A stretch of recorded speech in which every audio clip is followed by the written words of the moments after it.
Okay. So జనరల్గా ఏంటంటే ఇంటర్వ్యూలో సక్సెస్ అవ్వడం వేరు, జాబ్లో వర్క్ చేయడం వేరు. ఇంటర్వ్యూలో సక్సెస్ అవ్వడం ఎంత కష్టమో జాబ్లో సక్సెస్ అవ్వడం దానికి 3 రెట్లు కష్టం. ఇంటర్వ్యూలో సక్సెస్ అవ్వడం అంత ఈజీ కాదు ఫస్ట్ విషయం. ఓకే. సో ఇంటర్వ్యూలో సక్సెస్ అవ్వడం అంత ఈజీ కాదు, అండ్ జాబ్లో సక్సెస్ అవ్వడం కూడా అంత ఈజీ కాదు. ఎప్పటికీ సక్సెస్ కాలేము జాబ్లో, గుర్తుపెట్టుకోండి. సక్సెస్ కాలేమంటే ఏంటి, ఎప్పుడు ఏడుస్తానే వర్క్ చేసుకుంటూ ఉంటాం అంతే. అదే సక్సెస్, అదే డబ్బులు వస్తూ ఉంటాయి, తీసుకుంటూ ఉంటాం తప్పేసి సెల్ఫ్ సాటిస్ఫాక్షన్ అంటే ఏముండదు పర్టికులర్గా. ఓకే. ఎందుకు, రోజు ఛాలెంజెస్ ఉంటాయి కాబట్టి, ప్రతిరోజు ఛాలెంజెస్ ఉంటాయి కాబట్టి సెల్ఫ్ సాటిస్ఫాక్షన్ అనేది ఏమి ఉండదు. కొన్ని సాక్రిఫైజ్లు, ఫ్యామిలీ సాక్రిఫైజ్లు, గొడవలు చిన్నవి అన్నీ ఉంటాయి కామన్గా ఇంకా ఈ ఫీల్డ్లో. అవన్నీ ఐటీ సిమ్టమ్స్ అంటారు. కాబట్టి లైట్ తీసుకొని వెళ్ళిపోవటమే, ఎక్కువ ఆలోచించకూడదు. సార్ ఇంత కష్టమైతే నేను ఎందుకు చేయాలి అని చెప్పి మానేస్తే మీ ఇష్టం. అది కష్టము అని అనుకొని ఇప్పుడే మానేస్తే నేనేం చేయలేను. కష్టంలోనే సుఖం ఎదుర్కోవాలి, అదే కాన్సెప్ట్. ఎఫ్ఐసిఓ అంటే కష్టంలోనే ఎంత కష్టపడితే అంత డబ్బులు వస్తాయి. డబ్బులు కావాలి అంటే కష్టపడు, డబ్బులు వద్దు అంటే వేరే మాడ్యూల్ చూసుకో, లేకపోతే వేరే కోర్స్కి వెళ్ళిపో, టైం వేస్ట్ చేసుకో. డబ్బులు కావాలి అనే కాన్సెప్ట్లో ఉంటే మాత్రం, సంపాదించుకోవాలి మంచిగా అనుకుంటే మాత్రం ఎఫ్ఐసిఓ అయితే బెస్ట్ ఆప్షన్. ఎందుకంటే ఛాలెంజ్ ఉంటుంది, డబ్బులు వస్తాయి. లేదు మామూలుగా నేను నార్మల్ లైఫ్ నాకు తీసుకుంటానంటే ఎండ్ యూజర్కి వెళ్ళు. ఓకే. ఎండ్ యూజర్ కూడా ఉంది మనకి. ఓకే. ఎండ్ యూజర్లో కూడా హ్యాపీగా మ్యారేజ్ చేసుకొని ఫ్యామిలీతో హ్యాపీగా ఉండొచ్చు. దీంట్లో అయితే మాత్రం కొంచెం రిస్క్ ఉంటుంది. ఒకసారి దీనికి కనుక నువ్వు హ్యాబిట్ అయ్యావు అంటే ఆటోమేటిక్గా నీ పక్కన ఉన్న వాళ్ళు కూడా దూరం అవుతూ ఉంటారు మెల్లగా. అది కూడా ఆలోచించుకోండి, ఉన్న ఫ్యాక్ట్ చెప్తున్నాను యాజ్ ఎ ఫ్రెండ్గా. ఎందుకంటే నీలో రానున్న రోజుల్లో నీలో చాలా బిహేవియర్స్ డిఫరెంట్ కోణాలు కనపడుతూ ఉంటాయి ఐటీలో వచ్చిన తర్వాత. సో జాబ్ సర్వైవల్కి చాలా వరకు వెళ్తారు రానున్న రోజుల్లో.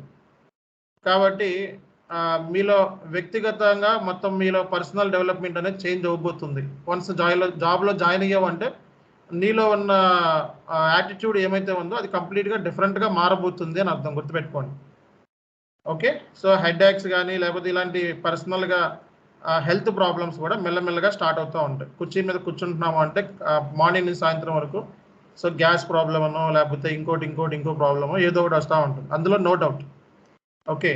సో కాబట్టి ఒకటి ఫిజికల్గా స్ట్రెంగ్తన్ చేసుకోవడం వెరీ వెరీ ఇంపార్టెంట్. ఎంతసేపు కూర్చున్నా సరే, నేను ఎంతసేపు కూర్చున్నా సరే ఒక 1 or 2 hours రోజు కూడా వాకింగ్ చేస్తాను. బయటికి వెళ్ళి ఒక 5 గేమ్ వేసి వస్తాను. మధ్యాహ్నం ఈవినింగ్ 100% వీక్లీ ఒక 3 times అయినా సరే ఒక 5 గేమ్ అంటే ఒక జస్ట్ వాకింగ్ 5 kilometers చివరి వరకు నడిచి తిరిగి వచ్చేస్తాను అంతే. That's it. అదే నా ఎక్సర్సైజ్. సో లేకపోతే ఇంకేముంది, ఇంకా నువ్వు పొద్దున్న సాయంత్రం వరకు కూర్చున్నావు అంటే ఆటోమేటిక్గా పట్టు వచ్చేస్తుంది, ఆటోమేటిక్గా బొగ్గలు ఉబ్బుతాయి, ముసలోడు అయిపోతాం, ఇవన్నీ చాలా ఉంటాయి దీంట్లో. కాబట్టి వీటిని మీరు రానున్న రోజుల్లో మీరు ముందుగా అన్నిటికంటే ఇంపార్టెంట్ మన హెల్త్ ఇంపార్టెంట్. అది గుర్తుపెట్టుకోండి. సో మనీ ఆటోమేటిక్గా వస్తుంది ఎప్పుడు నీ హెల్త్ బాగున్నప్పుడు. మనీ గురించి ఆలోచించడం వేస్ట్. ఫస్ట్ నీ హెల్త్ని సెట్ చేసుకోండి, ఆ తర్వాత ఇందులో దిగాలి. ఓకే. సో ఇది ఒక ఊబి లాంటిది, ఒకసారి దిగితే మాత్రం బయట రావడం కష్టం, ఎందుకంటే అడిక్ట్ అయిపోతాం మనం.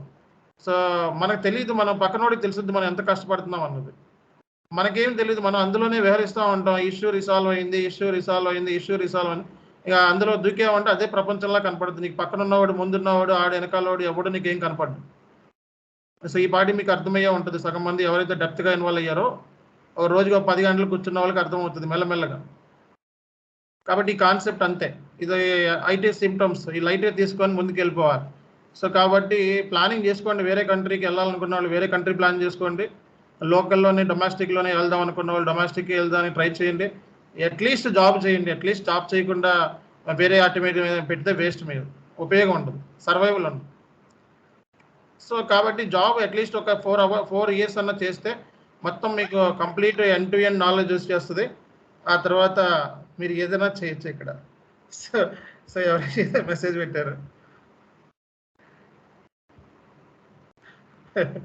SAP is amazing, I'm loving it, John tweets experience. Okay. So ఇది దీంట్లో ఉండే సిమ్టమ్స్. కాబట్టి ఉన్న సిమ్టమ్స్ చెప్తున్నాను. ఇవన్నీ ఆల్రెడీ ఫేస్ చేసి ఉన్నాం కాబట్టి చెప్తున్నాను యాజ్ ఎ ఫ్రెండ్గా, సజెషన్, గైడెన్స్. ఓకే. డబ్బులు కావాలి అంటే ఈ ఫీల్డ్ ఎన్నుకోండి, అండ్ ప్రశాంతత కావాలి అంటే ఎండ్ యూజర్. 2 కావాలి అనుకుంటే ఓకే, నో ప్రాబ్లం, దిగండి. అండ్ ఎక్కువసేపు కూర్చోవాలి అంతే. ఓకే, తర్వాత మీకే అర్థమవుద్ది ప్రాబ్లమ్స్ ఏంటన్నది. నెక్స్ట్ ఏంటంటే నెక్స్ట్ ఏదో చెప్దాం అనుకున్నాను. బేసిక్గా FIDMM integration very very important. Interviewer first question దీంట్లో నుంచి అడుగుతాడు. కాబట్టి మీరు ఎండ్ టు ఎండ్ మొత్తం ప్రాసెస్ చెప్తే సక్సెస్ కాలేదు. ఓకే, సో మీరు ఎలా చెప్పాలి అంటే పర్చేజ్ ఆర్గనైజేషన్ క్రియేట్ చేసింది ఎవరు, MM సైడ్ ఏమైతే కాన్ఫిగరేషన్స్ ఉన్నాయో MM వాడు క్రియేట్ చేసిన తర్వాత నేను చేస్తానంటే ఐ హావ్ నాలెడ్జ్ అని చెప్పాలి, అంతేగాని నేను చేశానని చెప్పకూడదు. ఓకే, నెక్స్ట్ అసలు ముందు స్పాట్ పాయింట్ చెప్పాలి. FIDMM ఇంటిగ్రేషన్ స్పాట్ పాయింట్ ఏంటి? Goods receipt. గూడ్స్ రిసిట్ ఏంటి? మూమెంట్ టైప్ను బట్టి గూడ్స్ మూమెంట్ టైప్ ఏంటిది? 101. మూమెంట్ టైప్ను బట్టి ఏమొచ్చింది? ఎంట్రీ వచ్చింది. ఆ ఎంట్రీ చెప్పు, అక్కడే FIDMM ఇంటిగ్రేషన్ జరుగుతుందని చెప్పు. నెక్స్ట్ ఇన్వెంటరీకి ట్రాన్సాక్షన్కి BSX, WRXకి ట్రాన్సాక్షన్కి GRAR క్లియరింగ్కి ట్రాన్సాక్షన్కి WRX. BSX WRX సంబంధించి GLs అసైన్ చేస్తాం ఎక్కడ? OBICలో. ఏ బేస్ మీద అసైన్ చేస్తాము? Movement type, valuation class, valuation modifier, general modifier, material type. So ఆ మెటీరియల్ టైప్ను ఈ బేస్ మీద అసైన్ చేస్తానని చెప్పాలి. వాడు వాట్ ఈజ్ వాల్యుయేషన్ క్లాస్ అని అడుగుతాడు, వాట్ ఈజ్ వాల్యుయేషన్ మాడిఫైర్ అని అడుగుతాడు, వాట్ ఈజ్ జనరల్ మాడిఫైర్ అని అడుగుతాడు. ఇంటర్వ్యూలో అలా అడుగుతారు. ఓకే, సో వాల్యుయేషన్ క్లాస్ ఎక్కడ అసైన్ చేస్తారు? మెటీరియల్ మాస్టర్లో అసైన్ చేస్తారు. సో ఏ ప్రైజ్లు మెయింటైన్ చేస్తారు మెటీరియల్ మాస్టర్లో? Moving average price, standard price. So ఆ డీటెయిల్స్ రేపొద్దున్న క్లారిటీ వస్తుంది. కాబట్టి ఇది ఈరోజు సెషన్.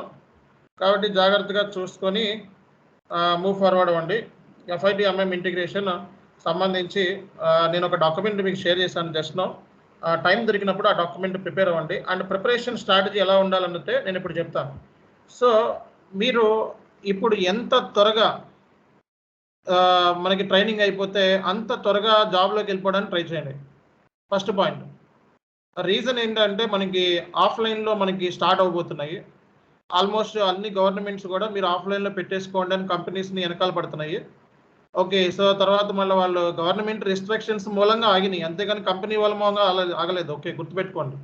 గవర్నమెంట్స్ ఆర్డర్స్ ఇచ్చేసింది, మీరు కంపెనీస్ ఓపెన్ చేసుకోండి, ఎంప్లాయీస్కి బయట ఆటోమేటిక్గా ఎంప్లాయీస్ వస్తున్నారంటే ఆటోమేటిక్గా మార్కెట్లో బిజినెస్ పెరుగుతుంది. ఫస్ట్ ఆ చుట్టుపక్కల కానీ ఏదైనా కానీ బెంగళూరు మొత్తం ఖాళీ అయిపోయింది, హైదరాబాద్ మొత్తం ఖాళీ అయిపోయింది, ఎంప్లాయీస్ లేకపోవడం వల్ల బిజినెస్ స్టక్ అయింది, ట్యాక్సెస్ లేవు, ఏమీ లేవు పాడు. ఇప్పుడు మీరు అర్జెంటుగా మనకి ఈ ఇంటర్వ్యూలకు వెళ్ళిపోయి సక్సెస్ అయిన తర్వాత 30 రోజులు సెలవు తీసుకోండి. Okay, so first level of preparation ఏంటంటే థియరిటికల్ ప్రిపరేషన్.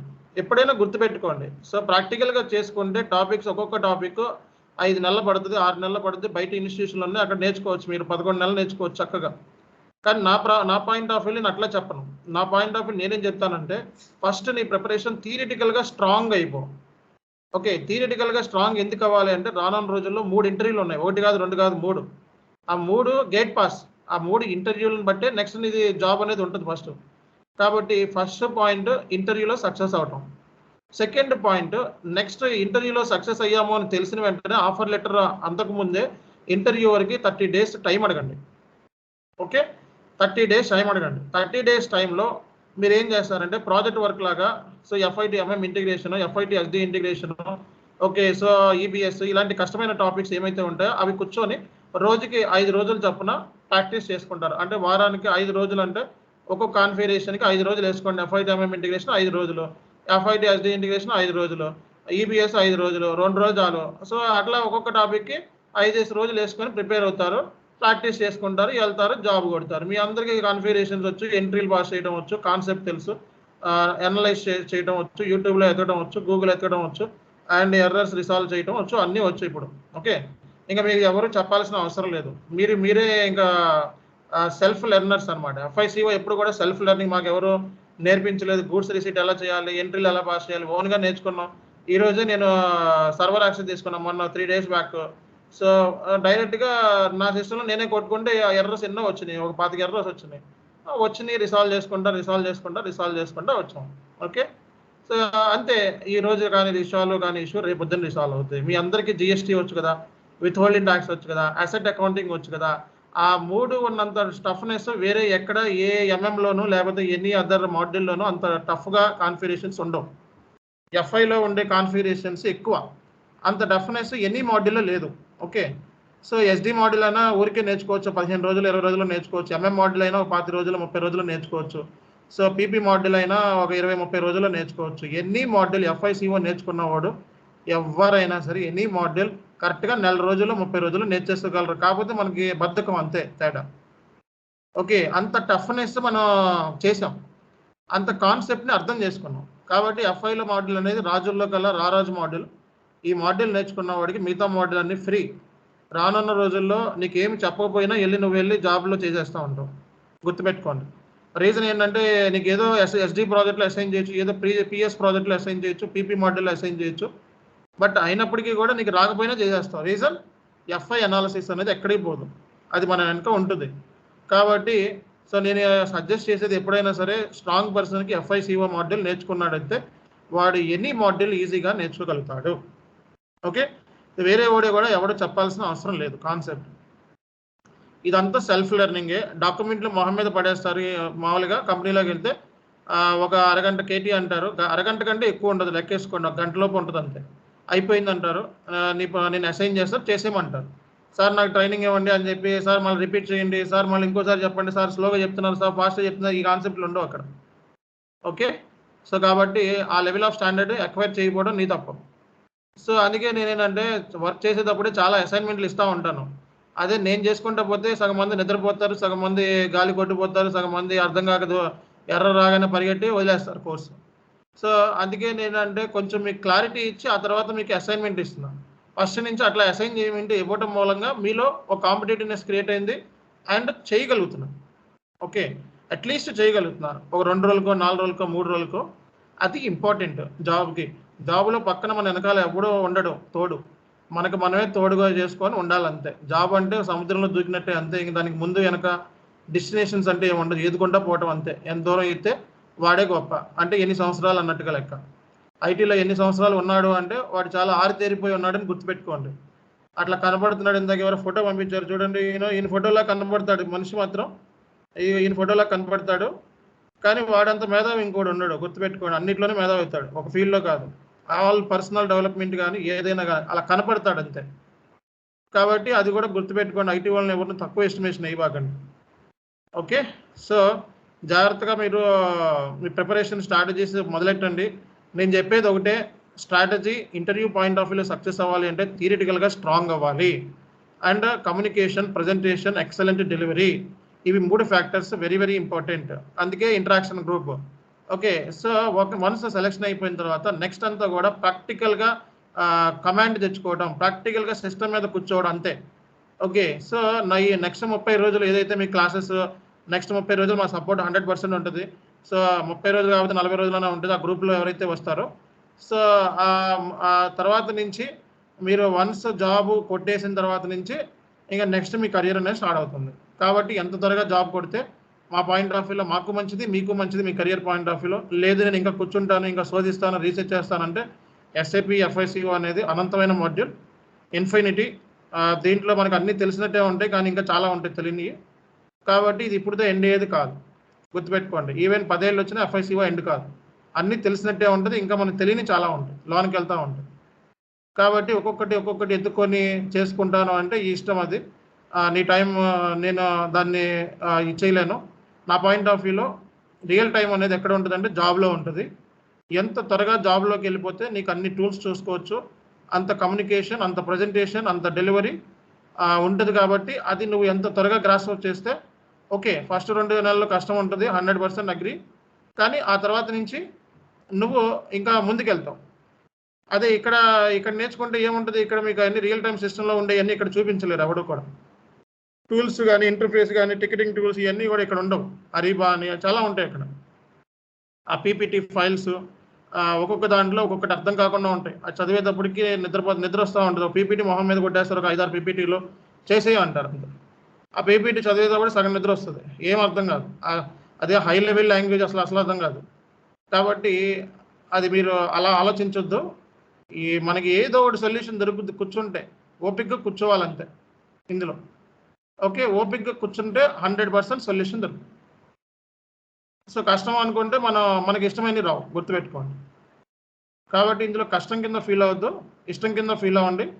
అండ్ దీంట్లో సర్వే అవ్వాలంటే ఏమీ లేదు, ప్రాక్టీస్ ఏమీ లేదు, నువ్వు 100% ఇంటెలిజెంట్ కూడా అవసరం లేదు. జస్ట్ సీటు మీద కూర్చుంటే సాయంత్రానికల్లా అదే సీటు మీద ఉన్నావంటే నువ్వు సక్సెస్ అయినట్టు లెక్క, అంతే. సీటు మీద కూర్చొని గంటలోనే నువ్వు లేచిపోయి వెళ్ళిపోయావు అంటే నువ్వు సక్సెస్ కాలేకపోతున్నావు అని అర్థం. ఆ సీటు మీద సాయంత్రం వరకు కూర్చుంటే సొల్యూషన్ వచ్చేస్తుంది నీకు తెలియకుండా. కాబట్టి ఆ కూర్చోవడమే ప్రాబ్లం, కాబట్టి అది కూడా ఆలోచించుకోండి. Okay, so thank you very much, will see tomorrow. Sir, yeah sir could you please explain about resume and experience certificate, how we will get that one? Okay, అది